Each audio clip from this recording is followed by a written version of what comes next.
Can't see videos. YouTube live test. Okay, live here.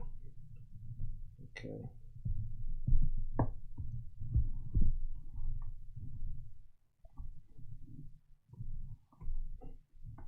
So I need this to actually stay up.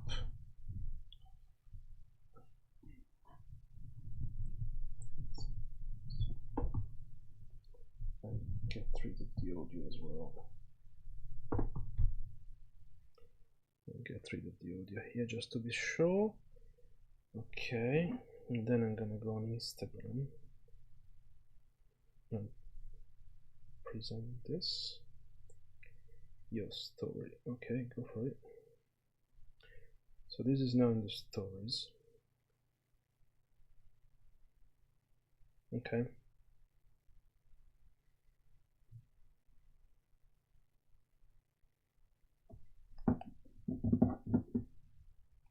All right. Say something. Why sign in to chat? I mean, that's me basically.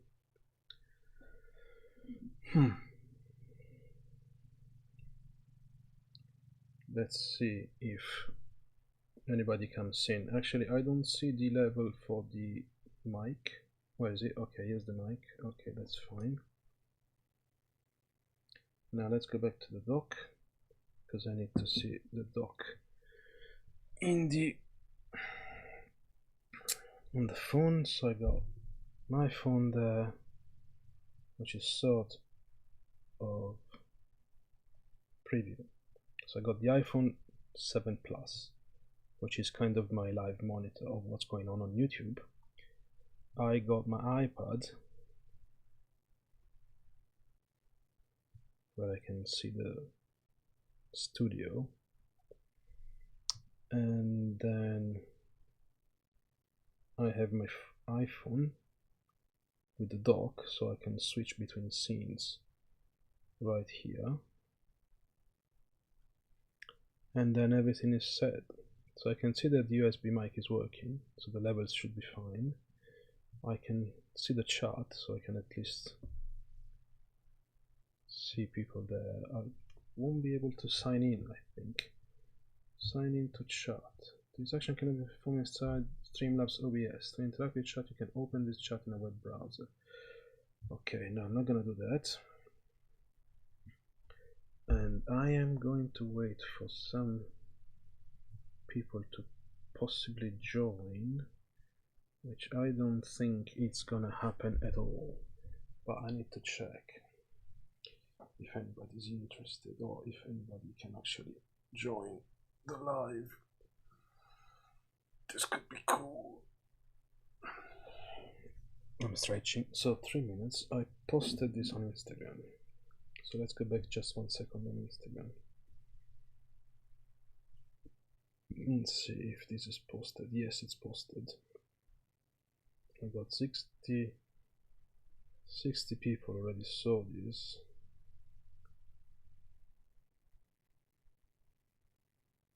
But then whether they will be available to join me, that's another pair of hands. I'm conscious it's 3:46 p.m. in UK. Yeah, I think that should be alright in most parts of the world where I got an audience. It's like 10 a.m. in New York.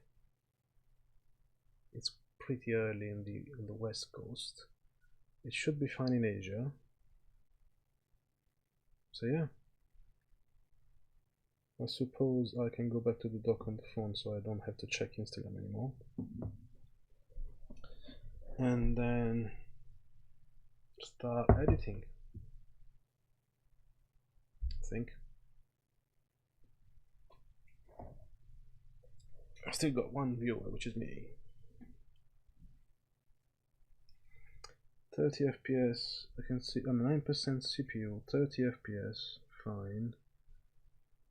Uploading 4 megabytes per second. I don't need any widget, that is fine.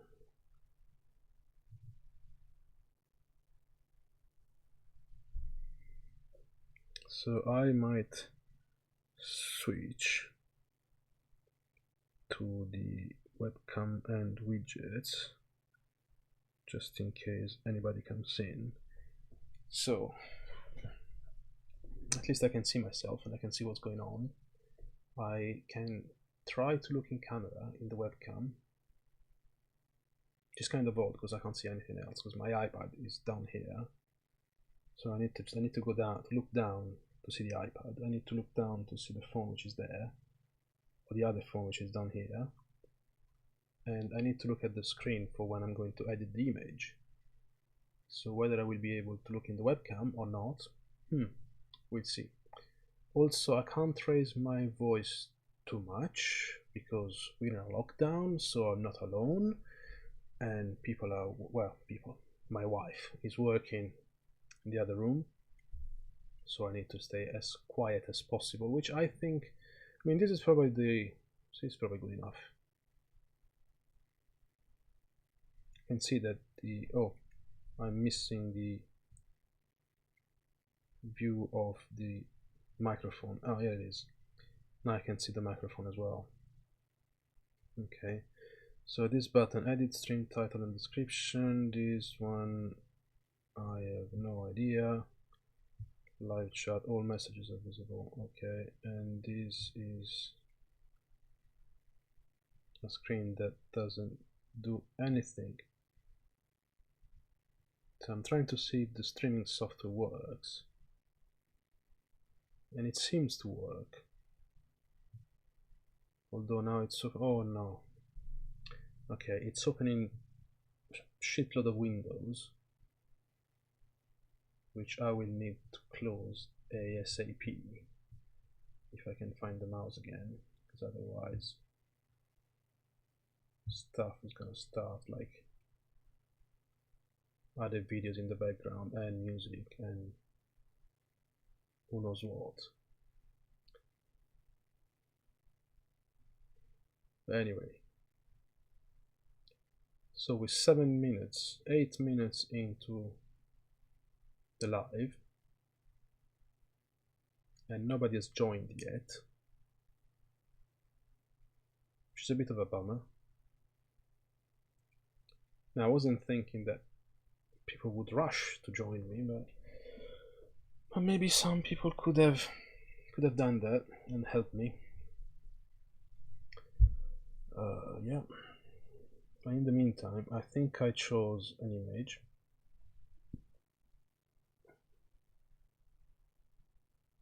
And interesting. So I got a new subscriber, but I don't see a new viewer in the chat. Well, I suppose I'm gonna start then. Why am I not seeing any chat at all? So what do I see if I open the chat on the phone? Nothing. And I still only have one viewer, but somebody subscribed. I can see the widget, which is great. So now I have another viewer. Ciao, eh?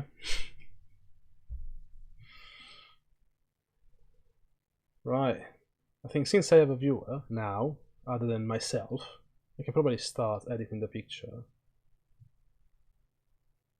Right. Okay. So let's go. Oh, okay. I think now this is so weird because I don't do these things at all. I do lives on Instagram, and it's easier because I know where the webcam is on the phone. Now it's all dark in here. I can't see the webcam of my computer, so I'm not sure that I'm actually looking into the camera, but I suppose I do. I'm not going to look in camera anymore because I need to look at the software, I need to look at the iPad in the preview, and I'm going to edit the image. So I'm going to go, right? So let's now I'm going to look down because I'm looking at the phone, which is where I switch scenes. So now you know what's going on. Anyway, I am going to switch to the desktop, and this is the image that I am going to edit, just to test if this works or not. This is going to be very interesting, I hope. And I am alone again. Fine. fine, I can check. Well, anyway, I am going to edit the image. So I have my Wacom pen ready with me, and I'm in Lightroom, and I can see from the preview that the image is visible correctly in Lightroom, which is great. So let's start with editing the image. The things I'm going to do is, first of all, I have imported this raw file, and I need to find the cursor because it's okay, fine. First thing first, I'm going to change the profile, because I know that I shot this image in one of the Fujifilm film simulation, because I work with Fujifilm cameras. So this was shot with the X-T2 with 10-24mm f4, which was the lens that I bought for this trip. That's when I went around the world full circle. This is New York, and I'm gonna look at the profiles, and I'm gonna decide which one to use from the different film simulation of Fujifilm. Now these are educated guesses, these are not the real film simulations, because there's no partnership between Fujifilm and Adobe,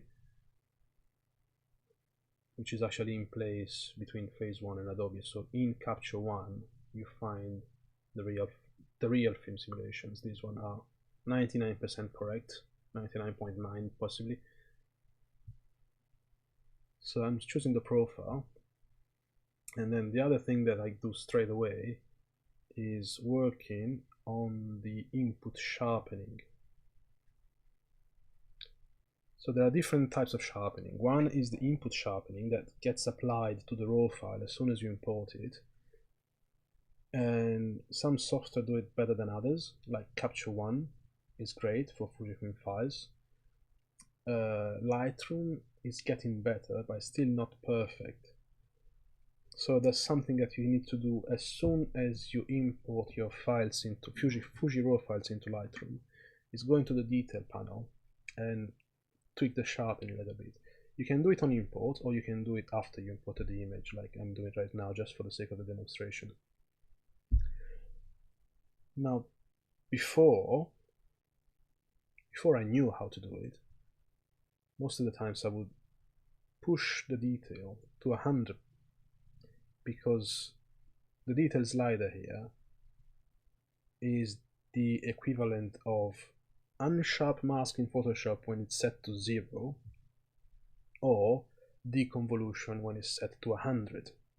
And because of the issues with the Fuji raw files, I used to use another piece of software called Irradiant that used deconvolution to better the Fuji raw files. So I was always going with deconvolution and pushing details to 100, but this actually ruins the image. You can't see it if you post it on social media because it's compressed, but if you print it, it's not gonna look great. So I'm going the other way around now. All my Fuji files, I've set this detail slider to 0, and then I play with the others. So when you set this to 100, you need to go with the smallest radius, but when you set the details to 0, you increase the radius. And the radius now, I set this to 1.7 normally, just as a test, or 1.8, between 1.7 and 2, and then I increase the sharpening slider to almost 100, and then play with the masking. So when I press the Alt key in Lightroom, I can see where the sharpening has been applied, and I can decide when to stop with the masking. And if I don't see anything done on the sky, I think I'm good to go. So I'll probably keep it for the clouds. I'll keep it at 75%, something like that. And this is the input sharpening that I do every single time that I import Fuji raw files onto Lightroom, because of the issues that the X-Trans sensor has, or actually that Lightroom has with the X-Trans sensor, because it works well with Capture One, it works well with other software, just not with Lightroom.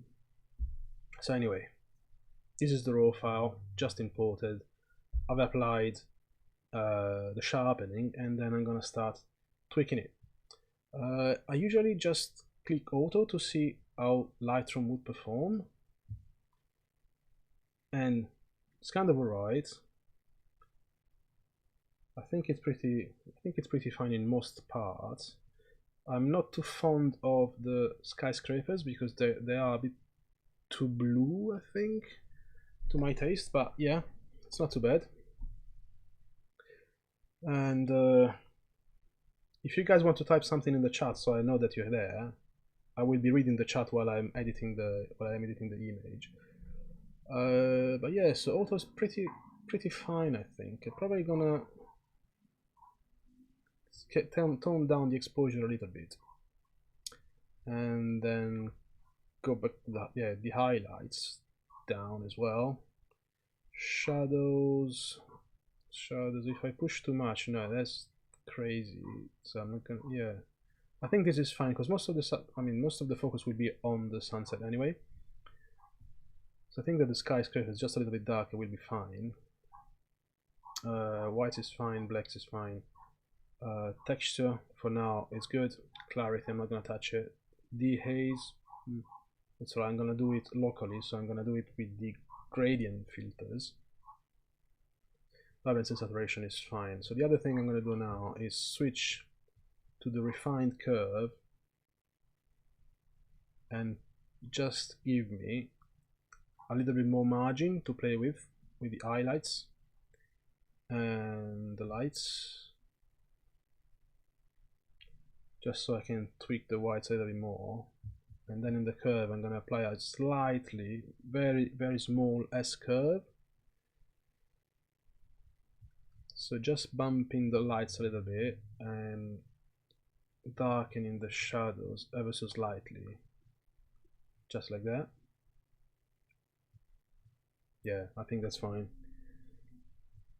Anyway, if you guys want to write anything in the chat, I mean, I'm pointing down because the iPad is down there, please do so I know that you're there, because otherwise I'm looking at Lightroom and I don't really see what's going on, so I need to see you in the chat. Chio, good to see you. Hey, let me go back to the desktop. I miss what you did after sharpening. Did you apply presets so you already have saved? Nope, I'm not gonna apply any preset. I have my own, but I'm not gonna do that. No, the only thing I've done actually, I started talking because I was waiting for people to appear in the chat, and so I talked for about 10 minutes, like I always do.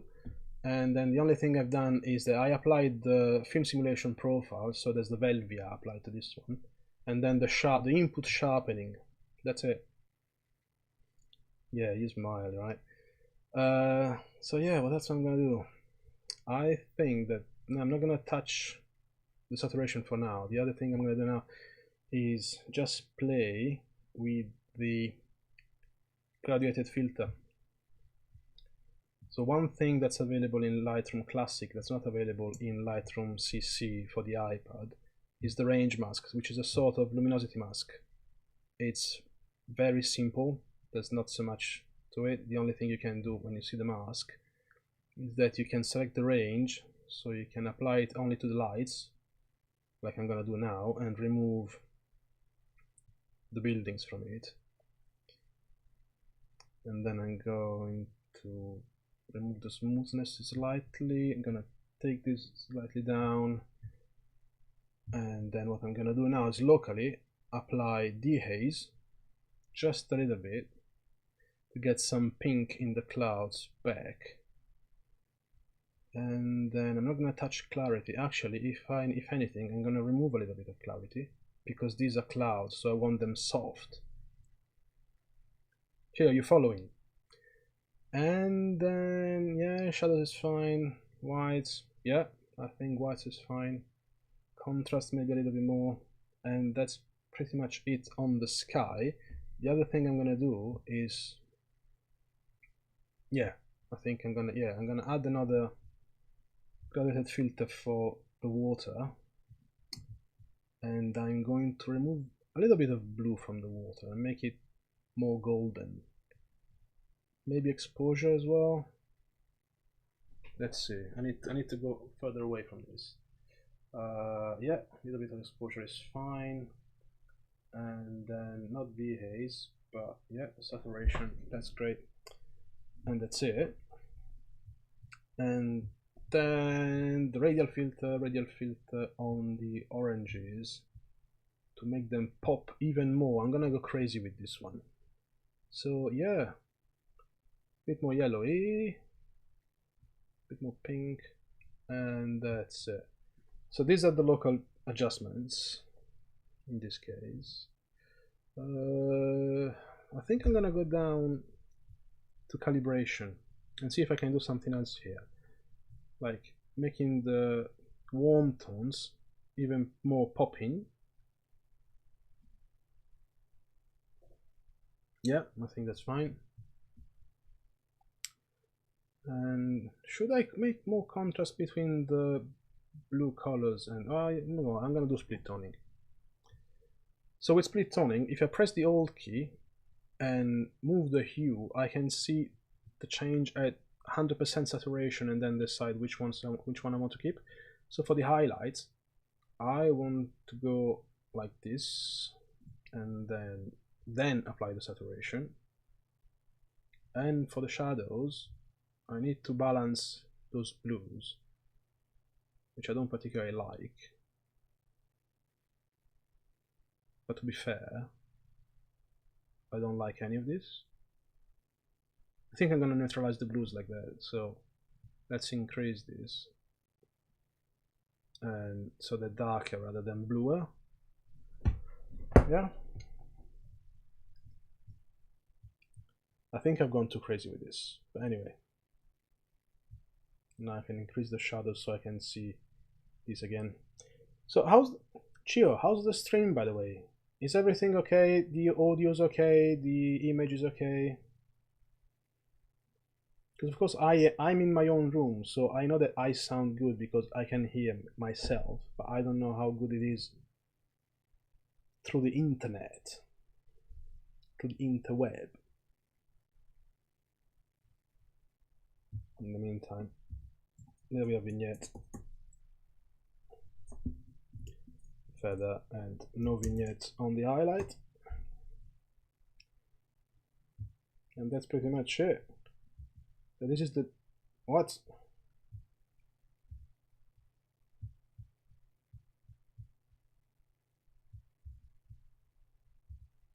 Yeah. I think it sounds perfect. Oh, that's great. That's great. I'm happy. And how about the video? How do I look? I'm an idiot, I know. Yeah, go back to the desktop. I'll do a screen record to send you. Oh, it's gonna be on my YouTube, so I can check that. But it's good to know that that it sounds great on your side as well. Which I hope is gonna be the same for anyone. I mean, it's only the two of us, and I'm actually gonna end this because I don't want to stay here too long. This was just a test to see if the software works. By the way, how's Patreon going? Because I'm thinking about using it. I'm thinking about locking some of my content to be able to be seen only by Patreons. But I don't know if I'm gonna do it or not. You have any feedback on your Patreon?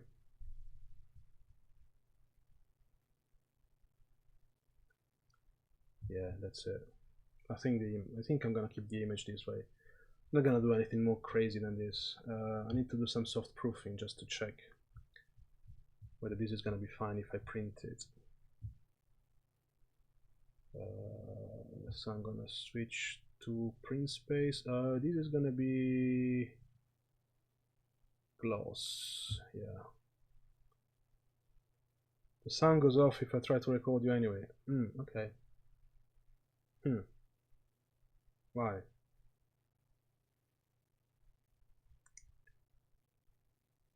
Perceptual. Relative. So with relative, I actually lose a little bit of details in the shadows, and it gets more saturated. But I think it's fine. I think it's fine if I wanted to print like this. Yeah. Cool.